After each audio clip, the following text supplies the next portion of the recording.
Assalamualaikum warahmatullahi wabarakatuh. Hello everyone. We from Group 8 will present the topic the emergence of Middle English, which is part of the material development in the developing language. Before that, I will introduce our group members. There are 5 members in our team. First is me, myself. My name is MUFIDATUS with 3 last digits to the number is 038. My name is ALDIYAN with ending student number 041. My name is MAGDALENA SIADARI with the last student number 042. My name is PUTRI with the last student number 043.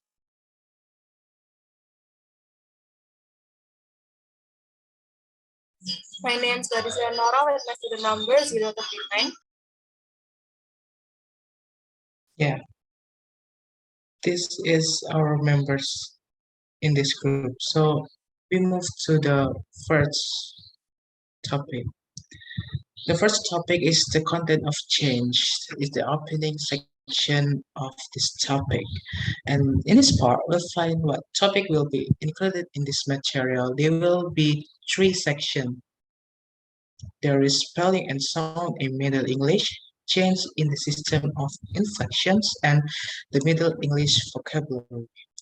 In those parts, we'll also learn why Middle English is simpler to understand than Old English, but still has significant difference that make it quite different and more difficult than Old English. This may be because there were no established Middle English norms throughout the Middle English, due to the several dialects used by manuscript writers who use their different regional dialects. In addition, other reasons for the influence of other language, as well as many other factors, also influence many things in the Middle English era. So the next part is should be spelling and sound in Middle English. Here will be presented by my friends. So, in the spelling and sound in Middle English, the major difference between Middle English and present-day English pronunciation is that while in some present-day English words we find sound letters, in the Middle English equivalents, this letter would usually have been pronounced. For example, the K and the W in knowledge in the Middle English equivalents is spelled KNOWLYCH. And then in the spelling and sound in the Middle English, it is influenced by French in its pronunciation. In its spellings rather than pronunciation. Uh, the and then the example is the first one is th replace the to represent the.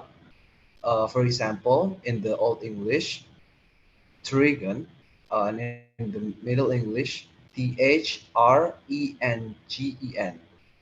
And then the next example is ch replace s to represent ch. For example, in Old English, child to Middle English, child. And then the next one is q replace cw to represent kw.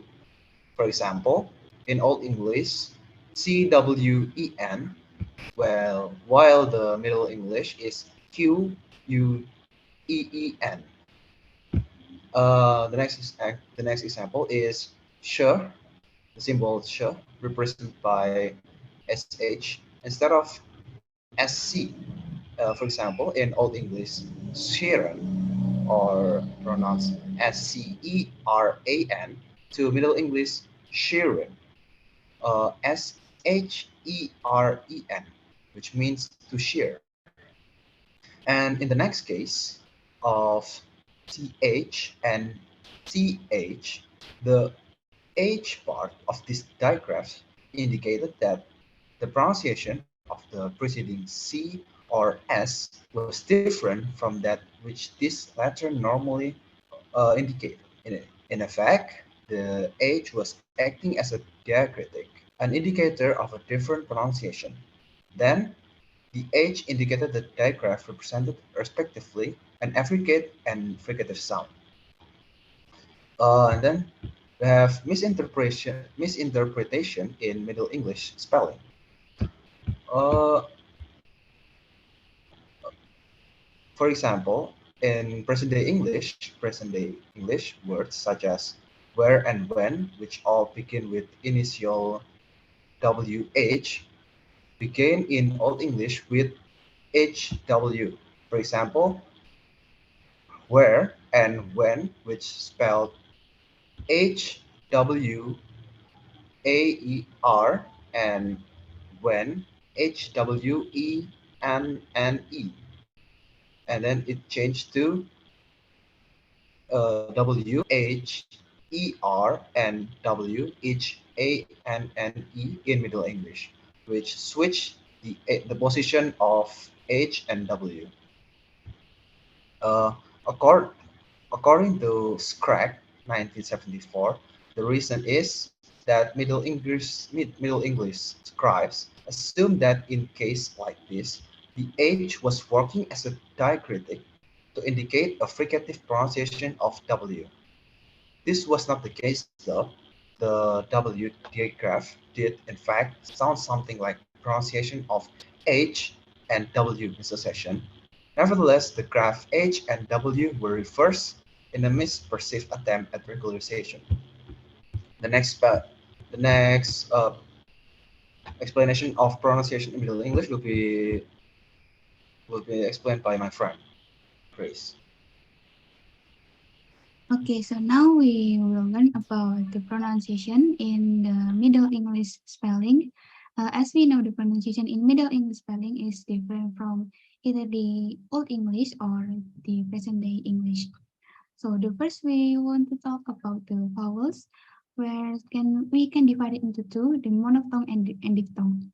The first, the monophthong in Middle English vowels, the phoneme E in king and is, and there is a long E in with in the Middle English word. And the next is A in the word bed or E in the word need. And the next is A in net and A in name. And the next is O in of and O in boot. Then the next is A in bud and sun. And the next is U in town. And the last is O in mood. The next place, we will talk about diphthong. Diphthong is two phonemes that we count as one. The first is A in the word day, way, and the second is oi in the word joy, and the next is oi also in the word destroy, but they are in different phonemes. And the next is out as in the word thought or loud, and the next is o as in the word no, and the next is ew as in the word live, and the last is also ew in the new and in the word new or true. And now we will talk about after the vowels. There is also the consonants. Mostly the consonants in Middle English are the same in the present day English or PDA. But there are some exceptions in the present day in the Middle English, like the word C now has the pronunciation K and S, but it no longer has th, as it has explained before, that it is because the French influence. And the word ch and j are usually pronounced x when it is occur in the middle of the word. And the last, j is usually pronounced y when it is in the initial sound of a word. So the next material will be explained by my friend.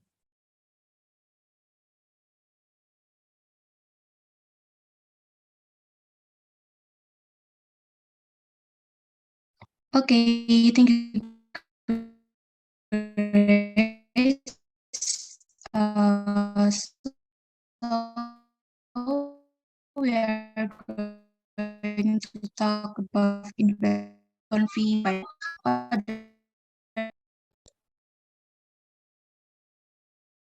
terms, such as syntax structure and this period. This system or inflection began to break down and inflation became ever more scarce. So what caused the loss of inflection in English? There are several potential explanations. So the first one is change in the sound system of English. Change in the sound system of Old English were responsible in part of the reduced complexity of the inflectional system. So inflectional became unstressed in speech, which had the effect of leveling the pronunciation of the vowels in this inflection. This simply means that the vowel sound in inflection lost their distance. For example, in inflection for English fish,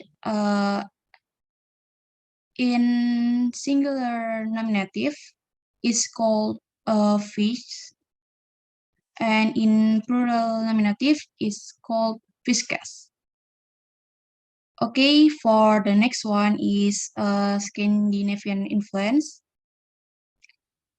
So, language contact between the Danish and Anglo-Saxon is the reason why inflection began to disappear from English, and the breakdown of the system of inflection led ultimately to English becoming an analytic as opposite the synthetic language.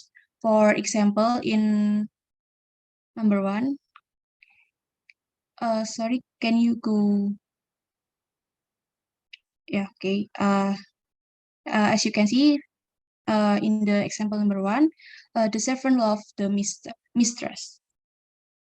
Okay, the next one is the breakdown of, oh, I'm sorry. The next one is in the Old English use different form of the determiner to mark the nominative and accusative, but during the Middle English period, the different form of the determiner were replaced with one form, as you can see in example number 2. Okay, and by the end of the Middle English period, inflection on nouns had almost entirely disappeared, and only one form of the determiner was used. Okay, I think that's all for me. For the next material will be explained by my friend. Thank you.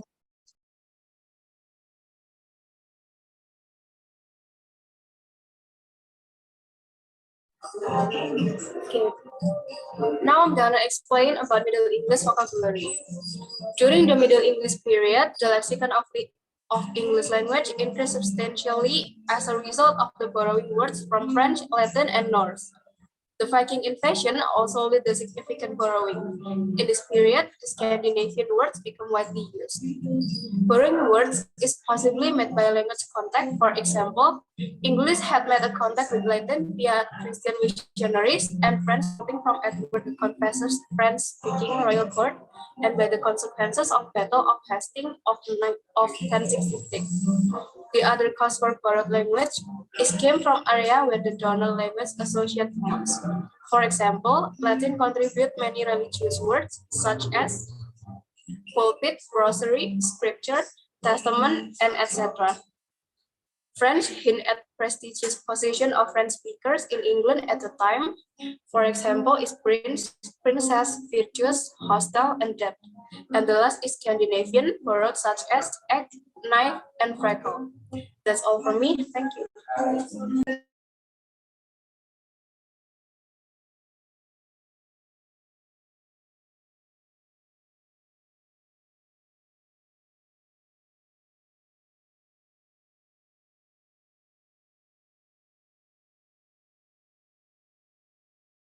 Okay, everyone. We think that is all from our group.